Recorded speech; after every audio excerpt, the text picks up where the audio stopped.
So I'm here with James from WinkBall. What are your thoughts on digital journalism?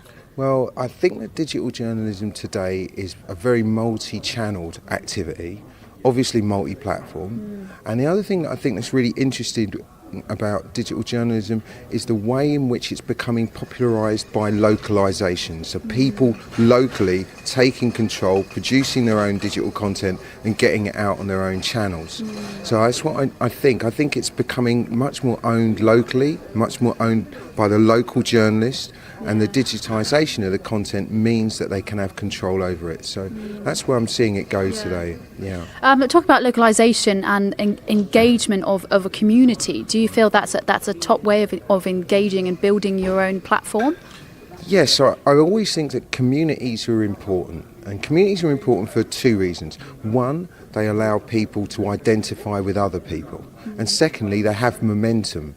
So if there's an opinion or a belief or a grouping and it's part of a community, it has a momentum. The community can push that on. In terms of journalism, and in terms of digital journalism in particular, I think it's important that the journalist connects with their local community, and that whether they're being sponsored or whether they're being supported or whether they're taking advertising, that is really close to the content that they're working on, really close to the stories that they're working with. And I think that, you know, being able to use the community as the source of revenue as well as your source of looking at the content is important.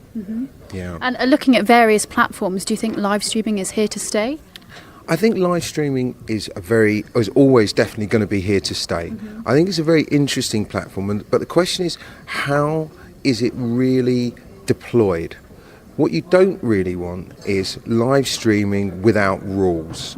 So people's rules in terms of the ethics of what you're showing, people's rules in terms of the control over it. So for example, if I'm live streaming an event, do I have permission to broadcast that event in real time? Is there a point or a space at which I can ask for that permission? The other thing that I think that live streaming can do is capture the passion as it happens. And I think that is a very unique thing. So if you can be on the spot and capture the passion of an event, capture the passion of a cultural experience as it happens, then I think that's an amazing way of being able to distribute that out via a live stream. You know, so that's where it really, you know, if you want that actual passion of the event, I think live streaming is amazing for that. But it's always got to be done with a bit of caution, I think. Yeah.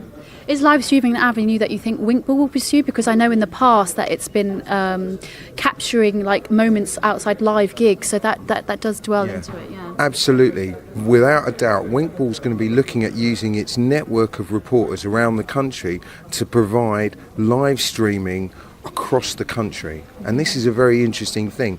One of the things WinkBall's going to have is the ability to allow its members and its reporters to broadcast themselves, so that you can go on as a viewer, choose a reporter and watch what they're doing at that moment in time. And so for example, you can imagine, you can say it's the 12 o'clock show, and at 12 o'clock the viewer can go online and choose any reporter around the country and say, what are you doing today? What are you reporting on? So the reporter becomes their own program in a way. And with WinkBall having lots and lots of local reporters across the country, it means that you get a local viewpoint at anywhere. So you imagine the snow the other day. Well, most of the recordings and most of the content was pretty dull. But imagine if you had local reporters who knew local people struggling with local issues around the snow, and you could sort of beam in and you could click in and watch them. So you say, well, I wonder what's going on up in Derby. Click, and there's the local WinkBall reporter in Derby live streaming to the WinkBall platform.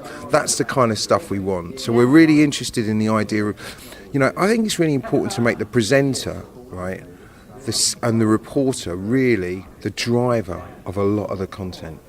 You know, I think you were asking me about digital journalism. The way digital journalism, I think, works the best is when the person that's the journalist, the person that's presenting it, right, can drive the agenda. I think the days are disappearing where it's top down, it's top down, it's top down. There's too much top down. And I think what people enjoy is community, is local connections, And those come from local reporters that know the local area. Live streaming can allow you to do that, but also you can be allowed to do that if you're looking at different ways of capturing the community spirit, I guess. So that's where I think that the change is most probably going to come. You know, I understand my community best. I can show you what the community's really feeling. I can show you what the community's really believing. I think that's what people are really interested in. You know, as you get a digital world where everything is in much more edited slices, then you say, well, I'd really like to know from the people that know. You know, long gone are the days where you parachute a journalist in who knows nothing about an area or nothing about an issue, and they become the person that's the face of it for a day. So that's where I think things will change. So you think in the next 5 years or so it will be focused more on locality and creating a community through news? Yeah, I think that not only will the news be focused on locality, but I think the way we produce news will be. It will be focused on physical location, but also on topic and also on agenda. And I think that the power of community to do that is something that's without a doubt is the way forward. So you can imagine, for example, in years gone by, someone might say, well, we want to create a channel for women's TV, right? These days, that would never happen. These days, what you do is you might get feminists, local activists, local bloggers, local journalists working together at a very localised level, so not a physical location, but localised around an issue, producing digital content themselves and presenting that in one voice. That's what I think the channel of the future will look like. So then you know that the people that are talking of it have a vested interest in it. You know that the people that are journalists in it have a vested interest in it being honest and straight and truthful, and they're enthusiasts. And I think digital journalism in the future is about enthusiasts. It's not about preaching from above. It's not about an overall editorial agenda. It's about enthusiasts, like the web is full of enthusiasts. It's enthusiasts grouping together to create a message. So enthusiasts grouping together to create a message, and you sit that out on a digital platform.